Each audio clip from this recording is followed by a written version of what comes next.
11 बजे क्लास सकिएपछि राकेश र म नयाँ बानेश्वरबाट घरतिर लाग्यौँ। हाम्रो इन्स्टिट्युट शङ्खुमुल जाने बाटो नजिकै थियो। रातो बत्ती बलेको रहेछ। जेब्रा क्रसिङमै अड्क्यौँ। लगभग 1 मिनटपछि हरियो बत्ती बल्यो। ट्राफिक दाइले सिट्ठी बजाउँदै बाटो काट्ने सङ्केत दिनुभयो। पारी बसहरू रोकिरहेका थिए। हामी घर जाने अर्थात् मूलपानी जाने बस पनि त्यहीँ रहेछ। हामी तुरुन्त चढिहाल्यौँ। कोटेश्वर पुगुन्जेल पढाइकै बारेमा छलफल गर्दै थियौँ। विषयवस्तु मोडेर राकेशले एक्कासी सोध्यो, ओइ अनि कथा भन्ने भन्थिस् त, खै पेज युट्युब कतै छैन त? मैले हाँस्दै भने, कतै छैन यार। अनि पहिले तैँले लेखेको कथाहरू? हिजो एउटा ट्राई गरेको आफ्नै ह्यान्ड राइटिङ नबुझेर छाडे यार। ऊ जोडले हाँस्यो अनि भन्यो, आफूले नबुझ्ने चाहिँ कस्तो लेख्छस् हौ? खै कस्तो कस्तो, अरू पनि कतै छैन यार, के भन्ने के? मैले निराशा अझ भने। केही समयदेखि कथाकै कुरा हुँदै थियो। कतैबाट नारी आवाज मेरो कानमा गुन्जियो, भाइ कथा भन्नुहुन्छ? मैले पछाडि फर्केर सोधेँ। मलाई भन्नुभयो, तपाईँलाई भर्खर तपाईँहरू कथा भन्ने लेख्ने कुरा गर्दै हुनुहुन्थ्यो अनि सोधेको। उनी अन्दाजी 27-28 वर्षकी थिए। कुर्ता सुरुवाल गरेकी। लुगा हेर्दा कुनै स्कुलमा पढाउने टिचर जस्तो देखिन्थ्यो। मैले दिदी भनेर सम्बोधन गरेँ। मैले आफ्नो शरीर पुरै पछाडि फर्काएँ अनि भने, हो दिदी, तर अहिलेसम्म वाचन गरेर युट्युब फेसबुक कतै पनि हालेको छैन। म भर्खर सुरु गर्न आँट्दैछु। दिदीले मुस्कुराउँदै भन्नुभयो, अनि कथा पाउनुभयो त? मैले पनि मुस्कुराउँदै भने, आफै नै लेखेका कथा थिए, राम्रा लागेन, अब बिस्तारै भन्नु पर्ला नि। दिदीले फेरि पीडा मिश्रित आवाजमा भन्नुभयो, मैले भएका भोगाईहरूको एउटा कथा छ, तपाईँ भन्नुहुन्छ त? मैले हाँस्दै भने, मैले अहिलेसम्म राम्रोसँग कथा वाचन गरेको छैन, बल्ल सुरुवात हो। मैले तपाईँको कथालाई न्याय गर्न सक्दिनँ होला। दिदी भावुक हुँदै भन्नुभयो, भाइ अहिलेसम्म मेरो कथा कसैलाई भन्न सकेको छैन। यदि वाचन गर्नुहुन्छ भने तपाईँलाई सुनाउनेछु। मेरो मन पनि हल्का हुनेछ। एकछिन सोचेँ अनि भने, अहिले सुनाउनुहुन्छ? होइन भाइ, म यहीँ सनसिटी चढ्ने हो। सुन्न चाहनुहुन्छ भने मेरो नम्बर राख्नुहोस्। एकचोटि टाइम मिलाएर 4 बजेपछि कल गर्नु। अनि कतै भेटेर भनौँला नि। यसो झ्याल बाहिर हेर्ने। पेप्सीको लागिसकेको रहेछ। दिदी भाडा मिलाउँदै हुनुहुन्थ्यो। केही समय हामी बीच बातचित भएन। दिदीले केही सम्झे जसरी भन्नुभयो, भाइ सुन्नु त? हजुर दिदी भन्दै म पछाडि फर्किएँ। भोलि शिवरात्रि रहेछ, मेरो बिदा छ, चाहनुहुन्छ भने कल गर्नु होला अनि भेटौँला। मैले मुस्कुराउँदै भने, हुन्छ दिदी, म कल गर्छु, तर नम्बर नि? मैले त नम्बरै दिन पो भुलेछु, टिप्नुहोस् त। मैले मोबाइलमा आफ्नो औँलाहरू दौडाएँ अनि भने, मैले मिस कल गरेको छु, मेरो नम्बर त्यही हो। सनसिटी आयो। दिदी झर्नु भयो। मैले हात हल्लाएर बाई भने। बस रफ्तारमा खुल्यो। बसको रफ्तारसँगै मेरो मन पनि दौडिरह्यो। के कथा होला? दिदीले आफ्नो जीवनको भोगाई भन्नुभएको छ। दिदीले मेरो आफ्नै कथा हो भन्दा दिदीको आवाजमा पीडा मिश्रित भएको थियो। मैले सोचेँ, बाहिर ठिकठाक देखिँदा पनि अनगिन्ती पीडा हुँदो रहेछ मान्छेको मन। राकेश करायो, ओइ उठ, के टोलाएर बसेको? राकेशले भाडा तिरिसकेको रहेछ। हामी उत्रियौँ। राकेश आफ्नो घरतिर लाग्यो र म आफ्नो घरतिर। दिनभरि सोचिरहेँ, के कथा होला, के भएको होला? प्रेम कथा हो कि? आफ्नै मनलाई उथल पुथल बनाइरहेँ। 4 बज्यो। मैले दिदीको नम्बरमा कल गरेँ, तर उठेन। केही समयपछि मेरो मोबाइल बज्यो। दिदीकै कल रहेछ। मैले भने, हेलो दिदी। उताबाट आवाज आयो, भाइ कल गर्नुभएको रहेछ नि? हो दिदी, भोलि कता भेटौँ भनेर। दिदीले भन्नुभयो, भोलि 11 बजीतिर जडीबुटी आउन सक्नुहुन्छ? हुन्छ दिदी, म आउँछु नि त। त्यसो भए भोलि उतै भेटौँला। अहिले मैले राखेँ दिदी, बाई। फोन काटियो। तर के कथा होला भनेर मेरो मन भने उथल पुथल भयो। भोलिपल्ट अर्थात् शिवरात्रिको दिन मजाले निदा आएछ। ढोका ढकढक ढकढक बज्यो। मम्मीले उठ 8 बजिसक्यो भनेर कराउनु भयो। उठ्दा रुममै घाम आइसकेको थियो। मुख धोएर ब्रस गरेर छतमा गई एकछिन बसेँ। बाटोमा केटाकेटीहरू डोरी लिएर बाटो चेक्दै थिए। एकछिनपछि किचनमा झरेँ। खाना पाकिसकेको थियो। खाएर लुगा लगाउँदा 10 बजिसकेको रहेछ। म तार गर्दै घरबाट निक्लिने बित्तिकै केही केटाकेटीहरूले मेरो बाटो छेक्यो। पछबाट बिस्कुट रोटी हालेर दिए। उनीहरू खुसी हुँदै चक्लेट किन्न दौडिए। ठिक 10:45 मा म जडीबुटी उत्रिएँ अनि दिदीलाई कल गरेँ, हेलो दिदी, उताबाट भस्याङ फस्याङ गर्दै दिदीले भन्नुभयो, हेर्नु न भाइ, म अलि ढिला हुने भएँ, कतै बसेर चिया खाँदै गर्नु न है। मैले भने, ए हस् दिदी, जडीबुटी आएर कल गर्नु होला। म अलि अगाडि गएँ, जडीबुटी चोकबाट सिधै अगाडि बर्गर अफ देखेँ। म सिधै त्यहीँ गएर कफी अर्डर गरेँ। बिहानै भएर होला, खाली नै थियो। एकछिनमा कफी टेबलमा आइपुग्यो। एकछिनपछि दिदीको कल आयो, हेलो भाइ, म जडीबुटीहरूले कता हुनुहुन्छ? दिदी त्यहाँबाट सिधा अगाडि आउनु, अनि मेन रोड क्रस गर्नु, अनि त्यो रातो बिल्डिङको टपमा बर्गर अफ छ, त्यहीँ आउनु न है। दिदीले हस् भने फोन काट्नु भयो। केही मिनटपछि दिदी म बसेकै टेबलमा आइपुग्नु भयो। दिदीले मुस्कुराउँदै भन्नुभयो, हेलो भाइ। मैले पनि मुस्कुराउँदै उत्तर दिएँ, हेलो दिदी, आइपुग्नु भयो? कतिखेर आइपुग्नु भयो? धेरै कुरा है। दिदीले मतिर हेर्दै भन्नुभयो। मैले घडी हेर्दै भने, होइन दिदी, भर्खर नै हो, के लिनुहुन्छ? मैले सोधेँ। दिदीले कफीतिर इसारा गर्दै भन्नुभयो, म पनि कफी नै खान्छु। फेरि वेटर बोलायो। दिदीले अर्डर दिनुभयो। केही बेरमा कफी टेबलमा आइपुग्यो। मेरो कफीको कप रितिएपछि मैले भने, दिदी कथा सुरु गरौँ होला अब। दिदीले कप टेबलमा राख्दै भन्नुभयो, मेरो कफी पनि सकियोस् न, अनि नत्र अहिले चिसो हुन्छ। एकैछिन हामी दुवै मौन रह्यौँ। दिदीले कप टेबलमा राख्दै कफी सकिएको सङ्केत गर्नुभयो अनि भन्नुभयो, अब सुरु गरौँ है त भाइ। मैले हस् भन्ने सङ्केत दिँदै टाउको हल्लाएँ अनि आफ्नो ध्यान पुरै दिदीतिर एकीकृत गरेँ। दिदी बोल्न थाल्नु, कर्णाली दुर्गमको अर्को प्रतिनिधि, विकासको ज्योतिले नछोएको ठाउँ, एकदम पिछडिएको ठाउँ। म त्यहीँ जन्मेकी हुँ। धनगढीबाट लगभग एक दिनको पैदल यात्रामा पुगिन्छ। मैले पाइलट हेरेको, संसार देखेको, म जन्मेको ठाउँ सुँगरखाल। जन्मिँदै यसले सबैलाई खुसी पार्छ भन्दै नाम खुसी राखिदिनु भएको। घरमा सबैकी कान्छी, 3 दाजुपछि कि एक्ली बहिनी, पुलपुलिएकी कान्छी। दुर्गममै भए पनि बुवा भारत गएर दुःख गरेर भए पनि हामीलाई सुखमै राख्नु भएको थियो। सामान्य तरिकाले बित्दै थिए दिनहरू, चल्दै थिए हाम्रो दैनिकीहरू। सधैँ चाहिँ आमा घाँस काट्न जानुभयो। धेरै बेरसम्म नफर्केपछि, जा आमा कता जानुभयो, खोजेर आइज भनेर दाइले पठाउनु भयो। म टाउको हल्लाउँदै दिदीतिर लागेँ, तर आमालाई कतै देखिनँ। फेरि कुद्दै घर फर्केँ र आमालाई नभेटेको कुरा दाइहरूलाई बताएँ। आमा हराएको 4 घन्टा भइसकेको थियो।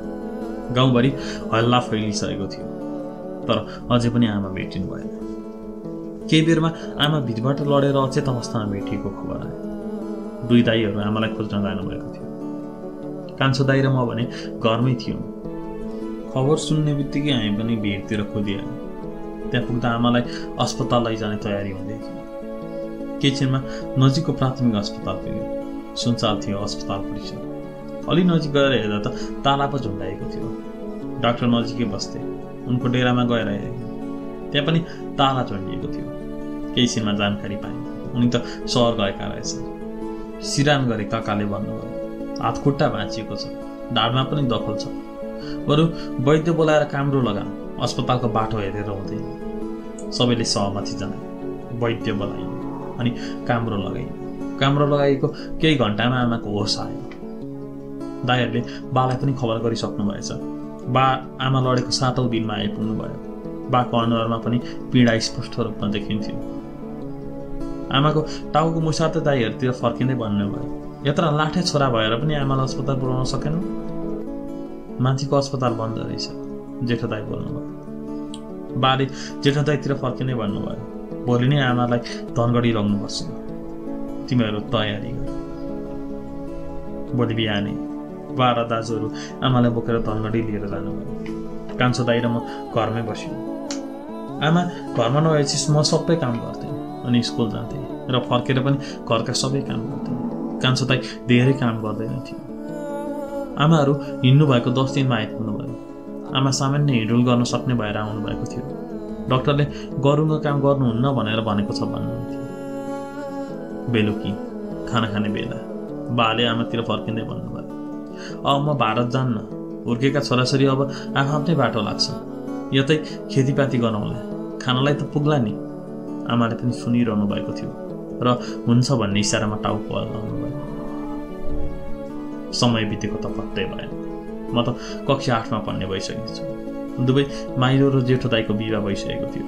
घरमा दिनदिनै झगडा हुन्थ्यो, कहिले भाउजूहरू बीच, कहिले दाजुहरू बीच। बाले एक दिन आजित भएर भन्नुभयो, सुन म नि बुढो भएँ, तिमीहरू आफ्नो गर्नु, म अंश लगाइदिन्छु। भोलिपल्ट अंश लाग्यो, दाईहरू आफ्नो गर्न थाल्नुभयो। अब घरमा कान्छो दाई, आमा, बाह्र म मात्रै भए। दाईहरू अंश लगाएपछि फर्केर आउनु भयो। दसैँ आउनै लागेको थियो, दाईहरू त हराउनु पो भयो, गाउँ नै छोड्नु भएछ, आफ्नो भएको सबै जग्गा जमिन पनि बेच्नु भएछ। दसैँको टिका 4 जनाले मात्र लगाए। आमा दाईहरू सम्झेर धेरै रुनु भयो। बाले मलाई डाक्टर बन्नु भनी आशीर्वाद दिनुभयो। मैले पनि मनमनै आफू डाक्टर बनेको सपना देखेँ र म एक दिन डाक्टर बन्छु भन्ने सङ्कल्प गरेँ। यत्रो दसैँ थियो, कहिल्यै आएनन् दाईहरू, कहिल्यै सम्झेन। आमा बेला बेला गुनासो गर्नुहुन्थ्यो, बा भने मौन बस्नुहुन्थ्यो, कहिल्यै गुनासो गर्नु भएन। सायद मनमा हजारौँ कुरा लुकाएर राख्नुहुन्थ्यो होला। लाग्थ्यो कयौँ पीडा भए पनि आफैभित्र दबाएर राख्नु भएको होला। आफ्नो सन्तानको पीडा र माया कसलाई हुने।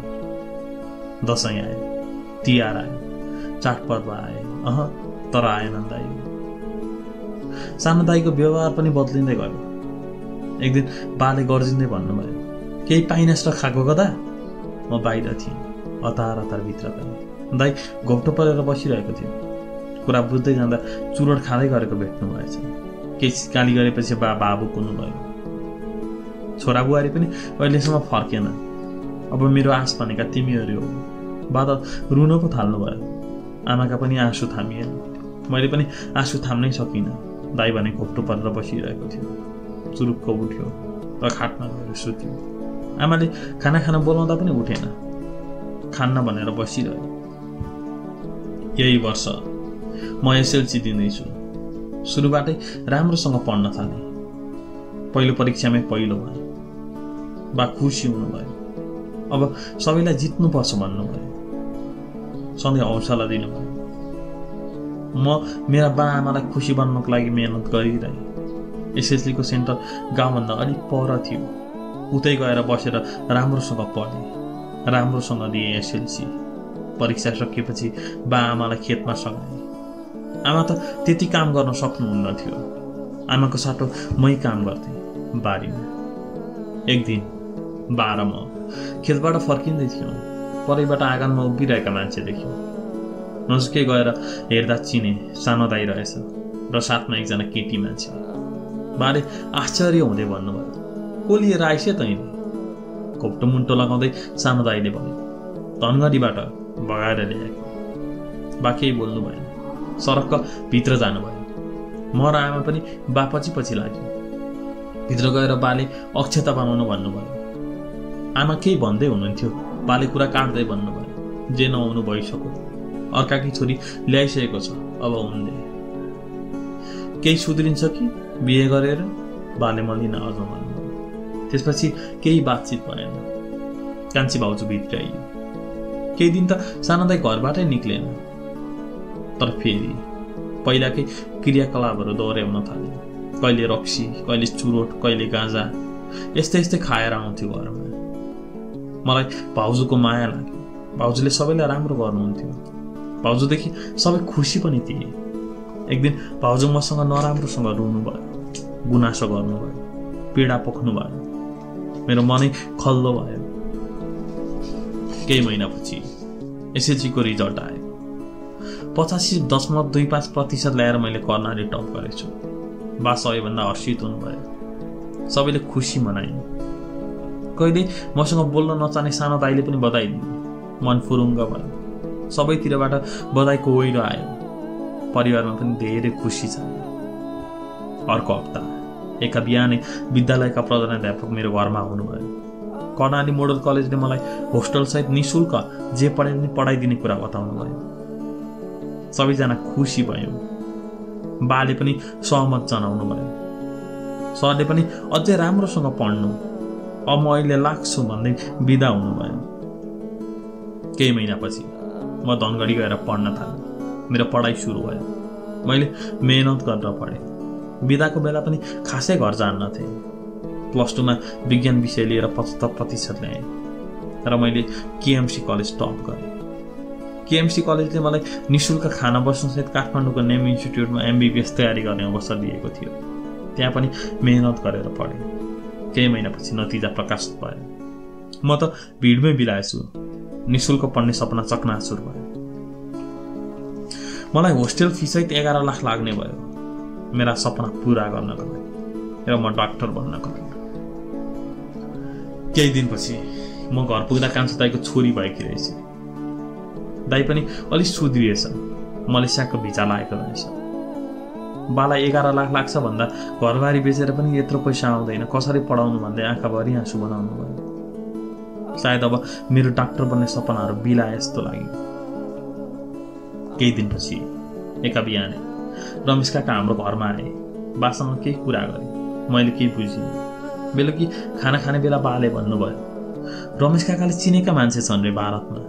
घरको काम सघायो भने MBBS बनाइदिन्छन् रे, तँलाई डाक्टर बनाइदिन्छन् रे छोरी। मैले इन्कार गरेँ। बाले अन्तिममा अझै पनि सोच भन्नुभयो। त्यो रात निन्द्रा लागेन। एक मनले भन्यो, जा त गइस् भने डाक्टर बन्छेस्। अर्को मनले भन्यो, तसँग केही गलत भयो भने? सोच्दा सोच्दै निराएछु। भोलि बिहान फेरि बाले सम्झाउनु भयो। दाइले पनि सम्झाए। मैले आफैले सोचेँ, डाक्टर बन्ने त्यही एउटा बाटो देखेँ र म भारत जान सहमत भएँ। त्यसको केही दिनमा रमेश काकाबा कुरा गर्दै फेरि घरको आँगनमै आइपुग्नु भयो। मैले चिया बनाएर दिएँ। रमेश काकाले मलाई हेर्दै हाँस्दै भन्नुभयो, डाक्टर बन्न जाने होइन त? मैले हो भन्ने सङ्केतमा टाउको हल्लाएँ। काकाले फेरि भन्नुभयो, अब पछि बिहानै हिँड्नुपर्छ, तयारी गर। मनमा एउटा उत्साह सँगसँगै पीडा पनि गरियो। मन चञ्चल भयो। भेट्न मिल्ने जति गाउँका सबै साथीहरूलाई भेटेँ। उनीहरूले राम्रोसँग पढ्नु भन्ने हौसला दिए। तर मनले भने दुःख मानिरह्यो। आफू जन्मेको ठाउँ, आमा बा, घर, दाइ भाउजू, सानी छोरी सबैलाई छोड्दै थिएँ। अझै पनि नजान पाए हुन्थ्यो जस्तो लागिरह्यो। तर मैले निर्णय दिइसकेकी थिएँ। जानु त अवश्य थियो। आफ्ना लुगाफाटा कागजात सबै मिलाएर एक्लै टोलाउँदै थिएँ। पछाडिबाट आमाले आएर रुन्चे आवाजमा भन्नुभयो, छोरी तँ हिँडेपछि त यो घर पनि शून्य हुनेछ। अब दाइ पनि हिँडिहाल्छ, त पनि हिँड्ने भइस्, खै कसरी बस्नु होला? आमा त रुन पो थाल्नुभयो। मलाई पनि आमासँगै रुन मन लागेको थियो। तर आफैलाई सम्हाल्दै भने, म डाक्टर बन्न जाँदैछु। केही वर्षमा डाक्टर बन्नेछु। तपाईँहरूलाई खुसी बनाउनेछु। तपाईँ नरुनु। आमाले दुवै आँखाका आँसु पुस्दै भन्नुभयो। दाइहरू पनि पढाइ भने। दाइहरू जस्तो पढाइ चाहिँ नभन्नु है छोरी। आफ्नो छोराछोरीको पीर त भइहाल्छ नि। एकछिन वातावरण मौन बन्यो। बा पनि आइपुग्नु भयो। बाले सबै सामान तयार भए नभएको सोध्नुभयो। मैले सबै सामान तयार भइसक्यो भनेर उत्तर दिएँ। भोलि बिहान हिँड्नुपर्छ, अब फेरि सबै हेरे भन्ने बाखै कता लाग्नु। फेरि सबै सामान हेरे, कागजात पनि सबै मिलाए। बा आमाहरूसँग बेलुका धेरै बेर गफ गरेँ। बाले यो गर्नु त्यो नगर्नु भन्दै जानुभयो। अन्तिममा थप्नुभयो, रमेशले भनेको ठाउँ राम्रै छ होला, राम्रोसँग पढ्नु अनि डाक्टर बन्नु। बाले घडी हेर्दै भन्नुभयो, अब निकै रात पर्यो, सुत, भोलि बिहानै उठ्नुपर्छ। आमा भने केही नबोली बसिरहनु भएको थियो। केही बेरमा म सुत्न गएँ। त्यसको केही समयपछि आमा पनि मसँगै सुत्न आइपुग्नु भयो। केही बेर आमा छोरीको गन्थनपछि आमाले अर्कोपट्टि फर्किँदै भन्नुभयो, अब सुत, रात परिसक्यो। तर मलाई निन्द्रा लागेन। अनेक कुरा मनमा खेलाउँदै बसिरहेँ। निदाउन प्रयास गरेँ, तर पनि आँखा चिम्म गर्नै मन लागेन। खै कतिखेर निदाएछु। आमा उठ भन्दै हुनुहुन्थ्यो। घरमा सबै छिट्टै उठिसक्नु भएको थियो। म पनि उठेँ र हात मुख धोएँ अनि तयार हुने तर्फ लागेँ। केही बेरमा हिँड्ने तयारी भयो। आमाले कोपमा दही ल्याएर भक्कानिँदै खुवाइदिनु भयो। भाउजूका पनि आँखाभरि आँसु भयो। दाइ पनि राम्रोसँग जानु भन्दै थियो। मैले एउटा झोला बोकेँ। बाले अर्को बोकिदिनु भयो। आँखाभरि आँसु लिँदै म आफ्ना सपनाहरू पछ्याउन भारततर्फ लागेँ। बाटोमा रमेश काकालाई पनि भेटियो। उनले एउटा सानो झोला बोकेका थिए। अब हामी 3 जना भएर यात्रा सुरु गर्यौँ। लगभग 6 घन्टाको यात्रापछि हामी लम्की पुग्यौँ। काकाले खाना खाएपछि बालाई तपाईँ फर्किँदा हुन्छ भनेर भन्नुभयो। पा आनाकानी गर्दै हुनुहुन्थ्यो। रमेश काकाले बालाई भन्नुभयो, म तपाईँले बोकेको झोला बोकिदिइहाल्छु, मेरो झोला सानो छ। काकाले फेरि थप्नुभयो, उता भाउजू एक्लै हुनुहुन्छ, गाई वस्तु खेतीपाती पनि हेर्नै पर्यो। बाले हुन्छ भन्नुभयो र टाउको हल्लाउनु भयो। मतिर फर्किँदै बाले फेरि भन्नुभयो, छोरी सधैँ आफ्नो सपनाको पछि लाग्नु, डाक्टर बन्नु, हामी छौँ, कहिले पनि विचलित नहुनु। यति भनेर बा भावुक हुँदै घरतिर फर्किनु भयो। म अब एक्लै भएँ। अघिसम्म त बा हुनुहुन्थ्यो, बाको साथमा थियो, बाकी फुलफुलिएकी छोरी कतै अनकन्टारमा हराए जस्तो लाग्यो। काकासँगै गफ गर्दै यात्रा गरिरहे। केही घन्टा हिँडेपछि जमक्क साँझ पर्यो। लगभग हामी धनगढी पुग्न लागेका थियौँ। आधी घन्टापछि हामी धनगढी पुग्यौँ। काकाका चिनजानका मान्छेका घरमा बस्यौँ। काकाले खाना पकाउनु भनेर केही घन्टा अगाडि नै कल गरिसक्नु भएको थियो। गएको केही छिन्दै खाना खाएर मलाई सुत्न ओछ्यान दियो। म सुतेको एकछिनमै भुसुकै निदाएछु। सायद दिनभरिको थकाइले होला। एउटा सम्म जमिनमा केही अचम्मका जीव मलाई खेद्दै थिए। सयौंको संख्यामा आएका ती जीवहरूबाट बस्न म कुदिरहेकी थिएँ। अलिक पर पुगेपछि म त त्यहीँ लडेँ। एउटा जीव मलाई झम्टिन खोज्दै थियो। म झसङ्ग भएर मिल्थेँ। बिहानको 6 बजिसकेको रहेछ। केही दिनसम्म झोक्राएर बसेँ अनि गएर नित्य कर्म गरेँ। यताउता हेरेँ। रमेश काका कहीँ पनि देखिनँ। त्यहाँ कि एकजना अद्वैसी नारीलाई बोलाएर सोद्धा एकछिनमा आउने कुरा जानकारी पाएँ। केही छिनमा रमेश काका आइपुग्यो। काकाले अब हिँड्नुपर्छ भन्नुभयो। मैले पनि हुन्छ भन्दै आफ्नो झोला बाहिर निकालेँ। काका र म रुपडिया नाकातिर लाग्यो। बाटोमा कसैले केही सोधे बासँग आखी भन्नु है भन्नुभयो। मैले पनि हस् भने। लगभग 20 मिनटको यात्रापछि हामी रुपडिया नाका नजिकै पुग्यौँ। त्यहाँ एउटा भारतीय नम्बर प्लेटको जिप राखिएको रहेछ। त्यही जिपमा चढेर नाकामा पुग्यौँ। टरीले सोद्धा काकाले बताए बमोजिम बासँग हिँडे कि भनेर भने। उसले फेरि किन भनेर सोध्यो। म फेरि केही भन्न खोज्दै थिएँ। काकाले मेरा कुरा काट्दै भन्नुभयो, हामी उपचारका लागि हिँडेका हौँ। प्रहरीले जानु भन्ने इसारामा हात हल्लायो। मैले अलि अगाडि पुगेपछि काकालाई सोधेँ, किन उपचारका लागि भनेर झुट बोल्नु भएको? पढ्न हिँडेको भनेको भए भइहाल्थ्यो नि। काकाले मतिर हेर्दै भन्नुभयो, यदि त्यसो भनेको भए नाका काट्नै दिँदैनथे। अनि केही बेरको यात्रापछि जिप रोकियो। रमेश काका जिपबाट उत्रिनु भयो अनि भन्नुभयो, ल नानी राम्रोसँग जानु, म यही झर्छु।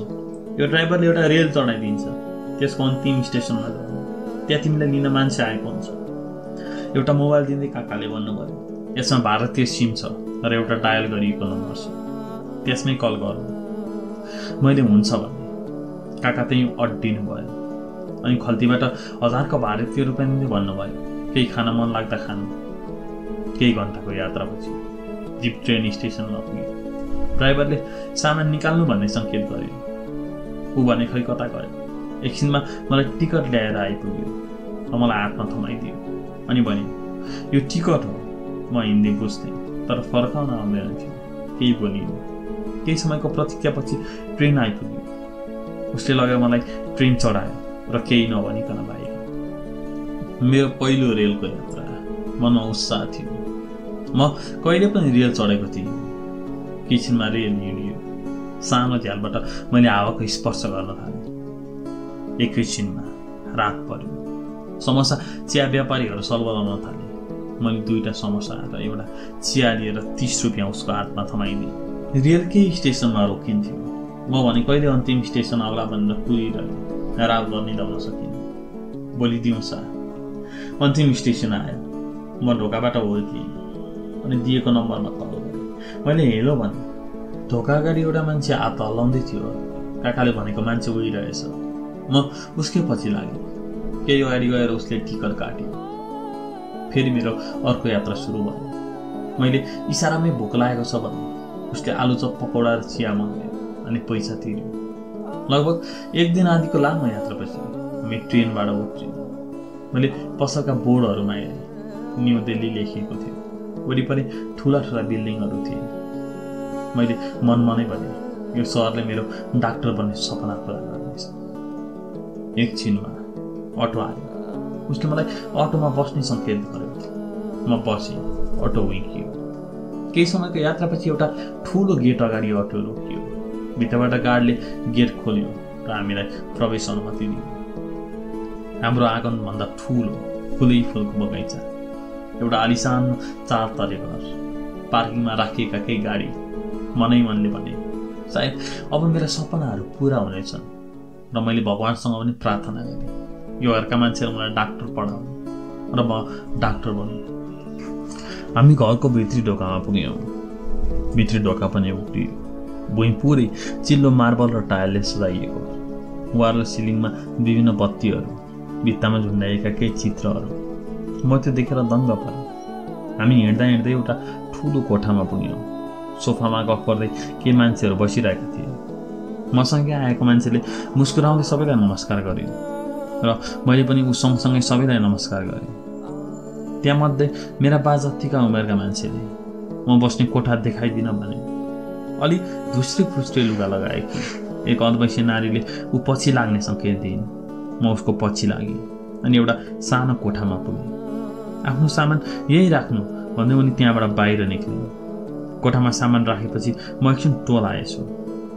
केही छिनमा अघि कोठा देखाइदिने दिदी आइपुगिन् र फोन लिएर बाहिर हिँड्न भने। मैले पनि उनले भने बमोजिम फोन लिएर बाहिर गएँ। मसँग आएको मान्छे बाहिर निक्लिन लागेको रहेछ। उसले मलाई फोन दिन भने। मैले इन्कार गर्दै थिएँ। उसले त मेरो हातबाटै फोन छिनेर लग्यो। म अवाक भएँ। केही बोल्न सकिनँ। आँखाभरि आँसु भएको रहेछ। आमा भए त सम्झाउनुहुन्थ्यो, तर यहाँका मान्छे त सबै मूर्ति जस्ता। आफ्नै सुरमा पो लाग्न थाल्यो। एकछिनसम्म पनि नरमाइलो लाग्यो। केही छिनमा अहिले दिदी आएर मैले काम गर्ने कामको विवरण दिन थाल्नुभयो। म ध्यान दिएर सुन्दै गएँ।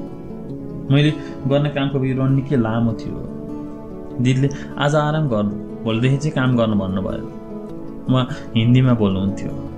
म सबै बुझ्थेँ तर फर्काउन सक्दिनँ थिएँ। म सुनिरहन्थेँ र टाउको हल्लाउँथेँ। भोलिपल्ट बिहानै निन्द्रा खुल्यो। घर चकमन्न थियो तर दिदी भने उठिसक्नु भएको रहेछ। मलाई पोछा र बाल्टी दिँदै भन्नुभयो माथिदेखि तलसम्म पोछा लगाउनु। मैले हस् भन्दै बाल्टी र पोछा लिएर माथि गएँ। घरमा सबैभन्दा कान्छी पुलपुलिएकी आज यत्र धेरै काम गर्दै थिए। म पोछा लगाउँदै थिएँ। दिदी आएर भन्नुभयो अलि छिटो गर, सबै राम्रोसँग गर्नु पर्दैन, दिनदिनै लगाउने हो। मैले नि छिटो छिटो पोछा लगाएँ। पोछा लगाइसक्दा म धेरै गलिसकेकी थिएँ। फेरि दिदीले किचनमा बोलाउनु भयो। म किचनतिर लागेँ। किचनमा सफा गर्नलाई धेरै भाँडाकुँडा रहेछ। दिदीले धुन भन्नुभयो। मैले पनि टाउको हल्लाएँ। केही समयपछि भाँडा मोल्ने काम पनि फत्ते भयो। दिदीले फेरि फोहोर लुगाहरू बटुल्नु भनेर भन्नुभयो। मैले पनि दिदीले भने बमोजिम घरभरिका फोहोर लुगाहरू जम्मा गरेँ। बित्दै गयो समय। मेरा दैनिकीहरूमा खासै परिवर्तनहरू आएन। नयाँ भनेको त्यही कामहरू थपिन्थे तर कहिले पनि घटेन दैनिक गर्ने कामहरू। हप्ता दिन बित्दा पनि मेरो पढाइको बारेमा कहीँ पनि चर्चा चलेन। एक दिन आँट गरेँ अनि मेरा बा जतिका उमेरका घरका मालिकलाई पढाइको बारेमा कुरा गरेँ। उनले आफ्नो मुहार परिवर्तन गर्दै भने चुप लागेर काम गरे। मैले कुनै पनि शब्द निकाल्न सकिनँ। एकछिन ठिङ्ग उभिएँ अनि भित्र गएर फेरि आँसु भयो। मैले लिएको निर्णयप्रति निकै पश्चाताप भइरह्यो, दुःख लागिरह्यो। काकादेखि धेरै रिस उठ्यो। काम गर्ने मनै लागेन तर मेरो ढिपीले यहाँ केही पनि चल्दैन थियो। अराएको काम गर्न सिवाय अरू कुनै पनि उपायहरू थिएन। दिन प्रतिदिन कामको चाप बढ्दै गयो। कहिलेकाहीँ खाना खाने फुर्सद पनि हुँदैन थियो। घरका मान्छेहरू उत्तिकै कराउँथे। राम्रोसँग काम गरे पनि यो भएन त्यो भएन भनेर जहिले पनि केही न केही कुरामा खोट लगाइरहन्थे। म भने सहेर बस्थेँ। जे भन्यो त्यही गर्थेँ। दैनिकीहरू झन् कष्टकर हुँदै गए। दैनिकी कष्टकर भए पनि म सहेर काम गरिरहेँ। समय कति चाँडो दौडिँदो रहेछ। म यहाँ आएको 6 महिना भइसकेको थियो। मलाई भने 100औं वर्ष भए नै लागेको थियो। मलाई घर बाहिर जान दिँदैन थियो। म पिजाडामा थुनेर राखिएको चरा जस्तै भएको थिएँ। घरको याद आउँथ्यो, बा आमा दाइको याद आउँथ्यो तर के गर्नु, एक शब्द बोल्न पनि पाएकी थिएँ। अर्कोतिर मेरा सपनाहरूले पिरोल्थे। डाक्टर बन्न हिँडेकी म आज सामान्य लेखपढ गर्नबाट पनि वञ्चित थिएँ। बिरामीको उपचार गर्ने सपना देखेकी थिए, तर सपनामै बिलाएका थिए। केही दिनपछि काम सकेर ऐना अगाडि बसे, आफैलाई चिनिन, डाक्को छोडेर रोएँ। साह्रै क्युटे भएछु। हड्डीहरू पनि छर्लग्न देखिन्थे, गाला पनि सुकेका थिए। कपाल कोर्न नपाएको धेरै दिन भएको थियो। ऐनामा हेरेर आफैसँग अठोट गरेँ, म अब यहाँबाट निक्लिनेछु र घर जानेछु। समयले कसैलाई पर्खिँदैन रहेछ, मलाई पनि पर्खिएन। आज 1 वर्ष भएछ आफ्नै सपनाको दागपत्ती दिन हिँडेको। म धेरै टोलाउने भएकी थिएँ। घरका मान्छेहरू कराइरहन्थे, म सुनिरहन्थेँ। मलाई भित्रभित्रै ज्वरो आएको थियो। म मानसिक र शारीरिक दुवै तवरले बिरामी थिएँ, तर कसले बुझ्थ्यो र मेरा कुरा। अझै पनि सकि नसकी काम गर्थेँ। एक दिन बिहानै उठेर भर्याङमा पोछा लगाउँदै थिएँ। म त अचेत अवस्थामा पुगेर लडेछु। धेरै बेरसम्म होस नआएपछि नजिकको क्लिनिकबाट डाक्टर बोलाएर स्लाइन चढाएका रहेछ।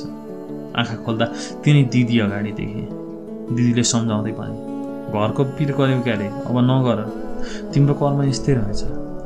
मैले पनि आफ्ना छोराछोरी छोडेको 10 वर्ष भइसकेको छ। दिदी पनि ढोकाबाट रुँदै निक्लिनु भयो। सम्झाउन खोज्दा नि किन मन मान्थ्यो, घरको याद आइरहन्थ्यो। तर मैले त्यही दिन ओछ्यानबाट फेरि पनि अठोट गरेँ, म यहाँबाट भाग्नेछु, म घर पुग्नेछु। म फेरि आफ्नै घर गएर आफ्ना सपनाहरू पुरा गर्नेछु। त्यो घर उस्तै थियो, काम पनि उस्तै थिए, म पनि उस्तै थिएँ। तर मेरो मानसिकता परिवर्तन भएको थियो। म अलिक फुर्तिली भएँ। त्यो घरका एक कुरा याद गर्न थालेँ। एक दिन दिदी बाहिर जानुभएको थियो किनमेल गर्नलाई। दिदीलाई भने बाहिर जान दिन्थे। यतिकैमा घरका मालिक आइपुगे। मलाई चिया बनाउन भन्दै थिए। उनी सोफामा बसे, म किचनतिर लागेँ। अनि चिया बनाउँदै थिएँ। यतिकैमा कोही पछाडिबाट आएर मलाई च्याप्प छुनाउँथ्यो। म कालिएँ। पछि फर्केर हेर्दा त घरका मालिक रहेछ। मलाई जबरजस्ती गर्न लागे। म चिच्याएँ, कराएँ, तर मेरो चित्कार सुन्ने कोही भएन। मैले उनको गालामा नङ गाडेँ, चिथोरेँ, अगाडि भएको भाँडाले हाने, तर उनी राक्षस भइरहे। म उनको चङ्गुलबाट उम्किनै सकिनँ। मेरो इज्जत लुटियो। बाहिर कोही आए जस्तो लाग्यो। उनी पनि हडबडाए। उनको अनुहारमा चिथोरेको ठाउँबाट रगत आइरहेको थियो। उनी हडबडाएर बाहिर जान खोज्दै थिए। मैले अनुहारमै थुकिदिएँ। उसले मलाई एकछिन कुटपिट गर्यो। अनि ऊ भने एकछिनमा बाहिरियो। केही रातहरू सुत्न सकिनँ। मनमा नै सम्झेँ, मेरा सपनाहरू मारियो। म आफै रहिनँ, बलात्कृत भएँ। एक मनले भने, अब म मर्छु, बाँच्दिनँ। अर्को मनले भने, अहिले मरेर के गर्नु, मर्दिनँ, केही गर्छु, यहाँबाट निक्लिन्छु। मैले आत्महत्या गर्ने सोच पनि अघि नल्याएको होइन। कतिचोटि आफ्नै सल फ्यानमा चुन्डालेँ, कतिचोटि सलमा घाँटी बाँध्दै खोज्दै गरेँ। तर आमा बाको अनुहार सम्झेँ। बाले हाँस्दै मेरी छोरी डाक्टर बन्छे भनेको सम्झेँ। आफ्नै जीवनसँग हार्न उचित लागेन। घरका मालिक त्यो घटनापछि मेरो अघि कहिले पनि परेन। मसँग उनी कहिले पनि बोलेन। धेरै जसो दिदी हप्ताको एकचोटि घरमा चाहिने सामान लिन जानुहुन्थ्यो। त्यो दिन पनि लगभग 2 बजेतिर दिदी निक्लिनु भयो। घरमा चौकीदार गर्ने 2 जना मान्छे हुन्थे, तर एकजना बिरामी भएर नआएको भन्ने थाहा पाएकी थिएँ। अब म घरभित्र एक्लै भएँ। सुरुमा मेरा 2 जोर लुगा र अनि सर्टिफिकेटहरू मिलाएँ। अनि घरका कोठाका चाबीहरू बुझ्न थालेँ। मैले घरका 2वटा कोठाका चाबी फेला पारेँ। दराजमा लगेका पैसा निकालेँ। म अब उचित मौका खोज्दै थिएँ घरबाट बाहिर निक्लिनलाई। ठिक्क गार्ड टोयलेट गयो। म त्यो घरबाट निक्लिएँ, भागेँ। म पिजडाबाट उम्किएँ। अलि अगाडि अटो भेटेँ र म अटोमा चढेँ। मैले हडबडाउँदै छिटो रेल स्टेसन लग्नु भने म हडबडाएको देखेर अटो चलाउने मान्छेले अटो उइक्यायो। एकछिनमा रेल स्टेसन आयो। मैले कहाँ जाने कता जाने केही पनि नसोचिकन हिँड्न आँटेको रेलको टिकट काटेँ। केही दिनको रेल यात्रा गरेँ। त्यसपश्चात केही दिनको बस यात्रापछि म रोपडियानाका आइपुगेँ। भागेरै, पैसा चोरेरै, दुःख पाएरै, हराएरै भए पनि आइपुगेँ। आफ्नो देश, आफू जन्मेको ठाउँ। एकचोटि लामो सास फेरेँ। निकै राहत महसुस भयो। त्यो दिन रात पर्न आँटेको थियो। म धनगढीमै बसेँ। भोलिपल्ट बिहान म घरतिर धनगढीदेखि लम्कीसम्म सानो गाडी जाँदो रहेछ। म त्यही गाडीमा चढेर घर गएँ। लम्कीबाट भने पैदल यात्रा तय गरेँ। म त हिँड्नै सकिनँ। त्यस दिन म बाटोमै 12 बजे र भोलिपल्ट बिहान 10 बजे म मेरो घर पुगेँ। घर शान्त थियो, बाहिरभित्र कोही पनि देखिनँ। मैले आमा भन्दै बोलाएँ। आमा भित्रबाट बाहिर आउनुभयो। पछि छोरी बोकेर भाउजू पनि आउनुभयो। आमालाई देखेपछि म खङ्ग्रङ्गै भएँ। म त आँगनमै बसेछु। आमा सेतो लुगामा हुनुहुन्थ्यो। ढोका नजिकै बाको तस्बिरमा माला लगाइएको थियो। म रुन कराउन थालेँ। आमाले पनि रुन्चे स्वरमा भन्नुभयो, अब त रुँदा रुँदा आँसु पनि सुकिसकेन, त पनि चिन्ता नगर, विधिको विधान रहेछ, सबैले एक दिन मर्नु नै छ, अब आफूलाई कमजोर नबना। सबैका आँखा रसाए। भाउजूले पनि पानी ल्याएर दिनुभयो। साँझमा बाकै कुरा भए। बालाई हृदयघात भएको रहेछ। आमा अहिले पनि दाइहरूको गुनासो गर्दै हुनुहुन्थ्यो। कान्छो त परदेशी भइगयो, अरू त क्रिया समेत गर्न आएन नानी। मेरा बारे पनि आमा सोध्दै हुनुहुन्थ्यो, राम्रै थियो भनेर टारे। अनि आमाले रमेश काकाको बारेमा सोधे। आमाले भन्नुभयो, चेलीबेटी बेचबिखन गरेको भनेर उनी प्रहरी नियन्त्रणमा रहेछन्। सुनेर म खुसी भएँ। आमाले थप्नुभयो, हामीलाई तेरो बारे धेरै चिन्ता थियो नानी, त आइपुगिस्, अब त म नै हलुङ्गो भयो। बा पनि तेरा बारे कुरा गरिरहनुहुन्थ्यो। मैले भाउजूतिर फर्किँदै सोधेँ, दाइले फोन गर्दैन? भाउजूले न्याउरो अनुहार लगाउँदै भन्नुभयो, फोन पनि गर्नुहुन्थ्यो, महिना पैसा पनि पठाउनुहुन्थ्यो। लगभग 20 दिन जति भयो, अत्तपत्त छैन। नानी निकै रुन्ची भएकी रहेछ। भाउजू नानीलाई सुताउनु पर्यो, नानी तपाईँ पनि सुत्नु, थाक्नु भएको छ होला भन्दै माथिल्लो कोठामा जानुभयो। म त्यो रात आमासँगै सुतेँ। आमाका घाउहरू बल्झिरहँदा रहेछ, राम्रोसँग काम गर्न नसक्नु हुँदो रहेछ। बाहिरी काम भाउजू र म गर्थ्यौँ। नानी हेर्न र खाना पकाउने काम आमा गर्नुहुन्थ्यो।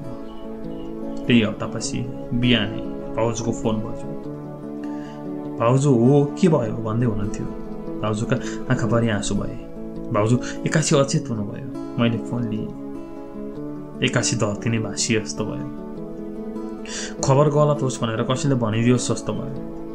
मेरा पनि बाँकी फुटेन। सानो दाइले पनि संसार छोडेछ। काम गर्ने बेला 20 तलाबाट खसेर मृत्यु भयो भन्ने खबर आएको थियो। दाइको लास धनगढीमा छ भन्ने खबर पाएका थियौँ। आमालाई भने झट्टै यस्तो खबर सुनाउन सकिनँ। अलि बिरामी छ अरे भन्ने। अनि म तलतिर ठुलो बालाई हार गुहार सहयोग माग्न गएँ। ठुलो बाले पनि आँखाभरि आँसु बनाउँदै भन्नु, अब यही घरमै ल्याउने चाँजो गर्नुपर्छ। बुढी बाकी आमा छिन्, छोराको मुहार हेर्न खोज्ने। त्यति भनेर ठुलो बा खाटबाट उठ्नुभयो। तँ जा, भाउजूलाई सम्हाल। म कुद्दै गएँ। भाउजू अचेत अवस्थामा लड्नु भएको थियो। आमाले पनि केही थाहा पाउनु पाए जस्तो लाग्यो। आमाले आँखाभरि आँसु बनाउँदै भन्नुभयो, के भयो नानी? मैले केही भन्न सकिनँ, रोइरहेँ। फेरि झकझकाउँदै सोध्नुभयो, के भयो? मैले रुन्चे आवाज भने, सानो दाइ छैन आमा, सानो दाइ। आमा पनि रुन थाल्नुभयो। घरमा कोलाहल वातावरण भयो। ठुली आमा आएर आमालाई सम्झाउन थाल्नुभयो। केही मानिसहरू मलाई केही भन्दै थिए, कोही भाउजूलाई हावा हम्किँदै थिए। दिनभर रोइरहेँ। लगभग 2 बजेतिर सानो दाइको लास बाकसमा आइपुग्यो। हरिया बाँसका खटिया तयार भए। भाउजूका सिन्दुर पोते टीका दाइको छातीमा राखियो। दाइको अनुहार केही पनि चिनिँदैन थियो। हामी सबै मोर्छा परेछौँ। भाउजूका छुरा फुटे, सिन्दुर मेटियो। दाइको लास घाटमा लग्यो। काकाले दागबत्ती दिनुभयो। छोरी भने गाउँलेले हेर्दैछन्। दाइको काज क्रिया सक्यो। आमा टोलाइरहनुहुन्थ्यो। भाउजूका सधैँ आँखाभरि आँसु हुन्थे।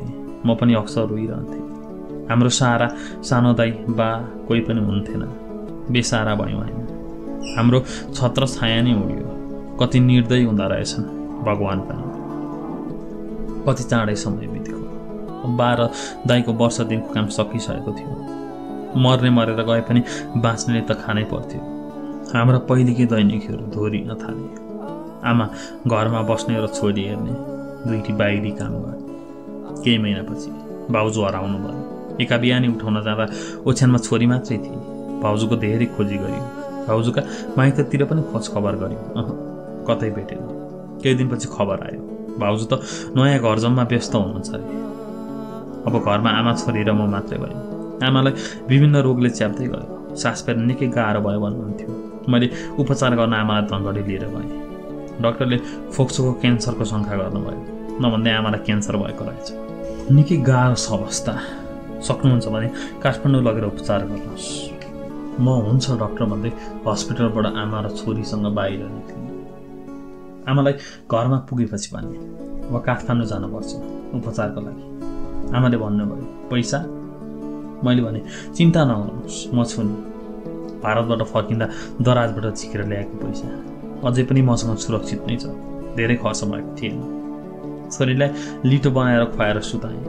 पहिला त धेरै हुन्थे, अहिले मसँगै बानी परेकी थिएँ। आमा खाटमा ढल्किँदै भन्नुभयो, अब म पनि डुब्न लागेको घाम हुनाले, अरू दाइहरू पनि आएन, घरबारी बेचेर जाऊँ, छोरीलाई पनि उतै पठाउनु, तैँले पनि जागिर पाउँछस् होला नि उता त। एकमलले आमाको कुरा ठिकै लाग्यो, तर मैले केही पनि भएन। बिहानै ठुलाबा हाम्रो घरमा आउनुभयो। आमाले ठुलाबालाई घरबारी बेच्ने कुरा बताउनु। ठुलाबाले भन्नुभयो, सडकै बासे उठाएर चाहिँ नहिँड है तिमीहरू, मुन्टु लुकाउने छाप्रो चाहिन्छ। आमाले ठुलाबातिर फर्किँदै भन्नुभयो, पछि जे हुन्छ त्यही टर्दै जान्छ, बेच्ने सबै। ठुलाबाले भन्नुभयो, सबै घरबारी मसँगै साँध मिलेका छन्, बेच्छ भने मै किन्छु नि। आखिरमा सबै खेतबारी घर बेच्न निर्णय भयो। ठुलाबालाई सबै पास गरिदिनु, घर जग्गा खेत, अनि आमा छोरी र म धनगढीबाट प्लेनमा काठमाडौँ आएँ। आमाको शिक्षण अस्पताल महाराजगञ्जमा उपचार सुरु भयो। मैले पनि पेप्सीकोला नजिकै कोठा खोजेँ। छोरी मोन्टेसरी जान थालेँ र म भने आमाको हेरचाह गर्नतर्फ लागेँ। लगभग 1 वर्षपछि उपचारकै क्रममा आमा पनि हामीबाट टाढा हुनुभयो। मैले आमालाई बचाउन सकिनँ। अहिले भने छोरी मेरो सहारा भएकी छे। आमाको मृत्यु पश्चात म सरकारी कलेजमा BBS पढ्न थालेँ, अनि अहिले छोरी पढेकै स्कुलमा पढाउँदैछु। आफ्ना सपनाहरू सबै मरे। मैले मरेका सपना त बिउताउन सकिनँ, तर छोरीका सपनाहरू पुरा गर्दैछु। दिदीले आँसु पुस्नुभयो, अनि दिदी एकछिन मौन रहनुभयो। मैले दिदीलाई जिज्ञासु हुँदै सोधेँ, छोरीले बाबा खै भन्दैन? दिदीले मुस्कुराउँदै भन्नुभयो, कहिलेकाहीँ सोध्छे, पछि आउनुहुन्छ भनेर टार्छु। अरूले सोद्धा नि मेरै छोरी हो भनेको छु। उसलाई अहिलेसम्म केही पनि थाहा छैन। छोरी राम्ररी पढ्दैछ, अहिले पनि क्लास फर्स्ट हुन्छ। म उसलाई दिनदिनै पढाउँछु, अब उसका सपनाहरू पुरा गर्नेछु। यसरी मरेका सपनाको वाचन यही अन्त्य हुन्छ। अरू पनि नयाँ नयाँ कथाहरू पस्किनेछौँ। हामीलाई फेसबुकमा फलो तथा युट्युबमा सब्सक्राइब गर्न नभुल्नुहोला। सुनेर साथ दिनुभयो धेरै धेरै धन्यवाद। नमस्कार।